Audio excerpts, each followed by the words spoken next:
Hi all, I want to talk about how democracy can kill democracy. Recall the democratic paradox from the last video. What we believe democracy is or should be is actually two mutually contradicting things. We want it to be popular sovereignty or the rule of the majority.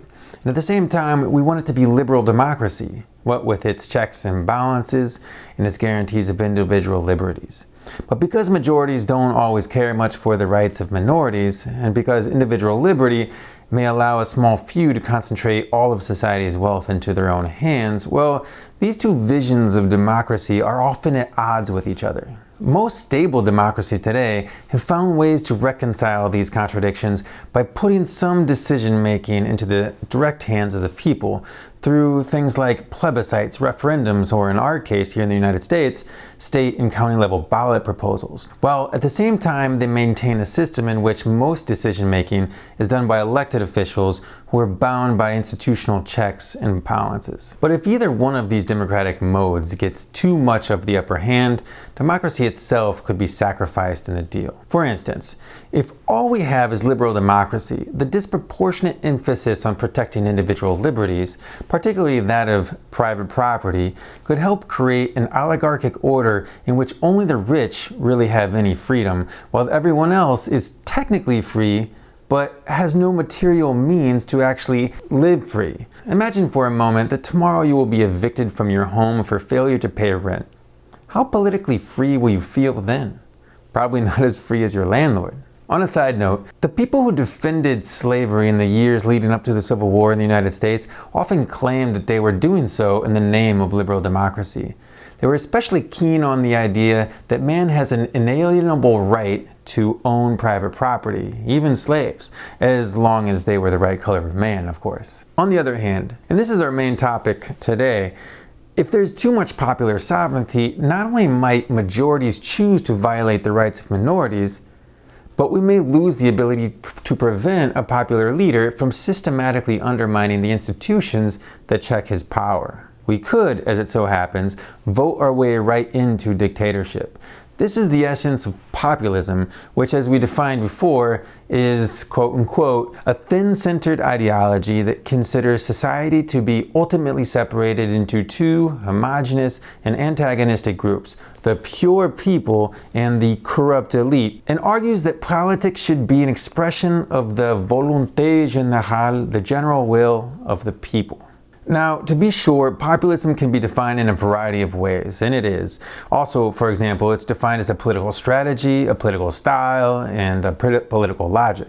Each of these implies something slightly different, but it always constitutes a vision of the political world in which a virtuous people are caught up in some type of epic battle against the conspiracies of some sinister-minded other. As I mentioned before, the populist leader then comes in to physically and spiritually embody the people, such that whatever he does while in office, including tearing down the institutional checks on his power, is typically seen as justifiable. Okay, now here's the kicker.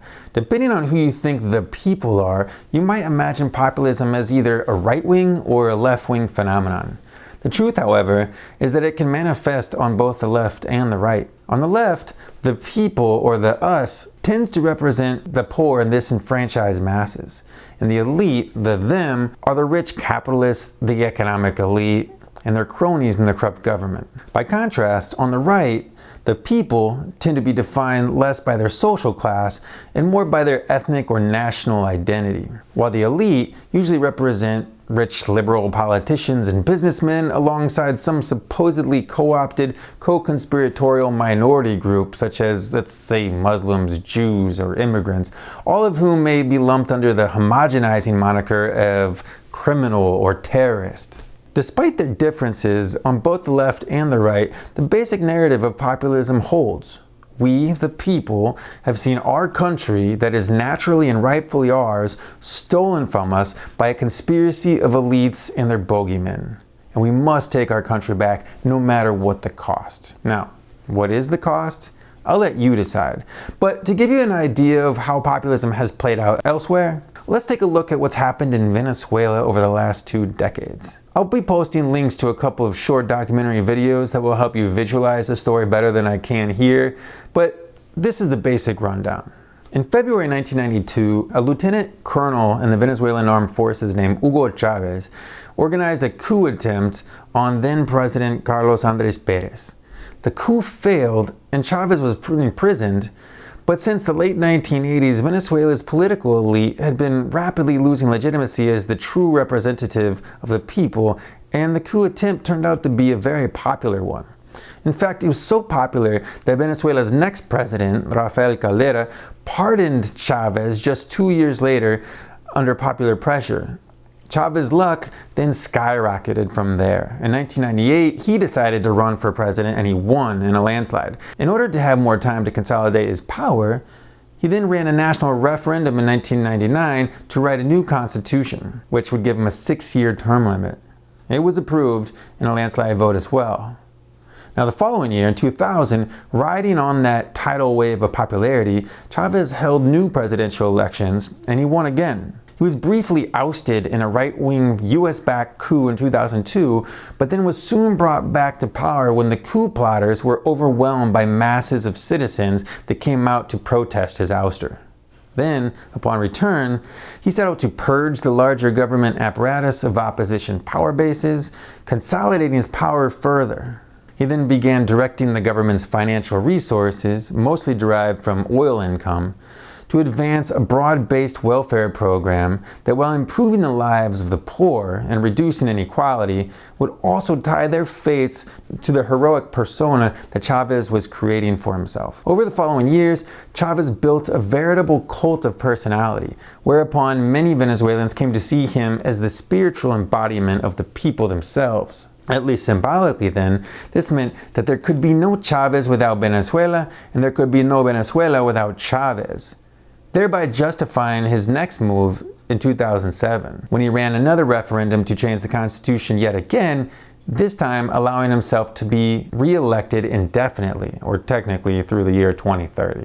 Meanwhile, under the veil of his popularity, Chavez also systematically undermined the authority of the country's democratic institutions. He stacked the Supreme Court with his loyalists, he used state media and financial resources to secure a victory for loyalist candidates in the national legislature, he shut down opposition media channels, and he used his welfare programs to make sure that the poor were dependent on his perpetuity in power for their own survival.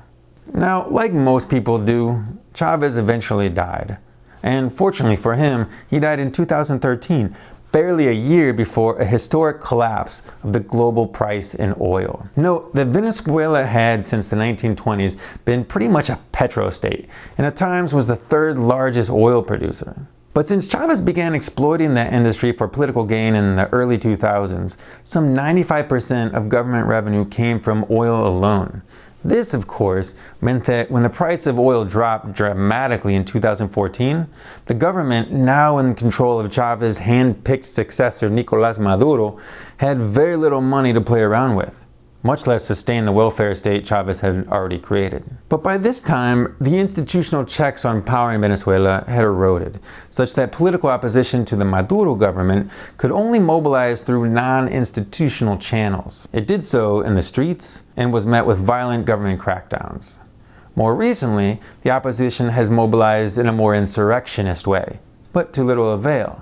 The now undeniably authoritarian government of Venezuela today has, despite a monumental failure to govern effectively, held on to power with a tight-fisted grip. Meanwhile, the deteriorating economic and political situation has produced some of the world's highest rates of poverty, highest rates of joblessness and murder, and even reduced the average body weight of Venezuelans by about 10 pounds. Destitute and in some cases on the verge of starvation, millions have fled the country in recent years, mostly to Colombia and Brazil, in search of anything better than what they have at home.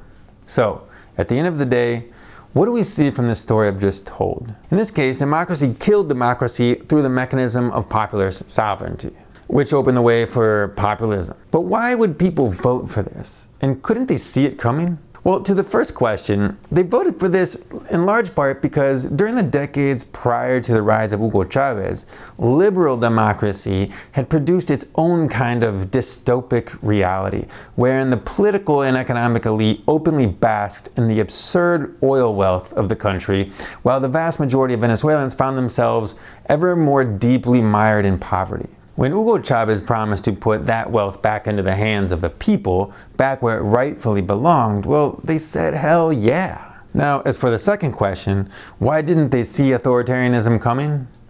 Well, this is partly because the transition from democracy to authoritarianism happened little by little. Like the frog in the cooking pot, he doesn't notice the water is heating up until it's too late. But it is also because much of the destruction of democratic institutions happened by democratic means. It was majority rule, expressed through multiple national referendums, and the majority ruled against institutional checks on executive power.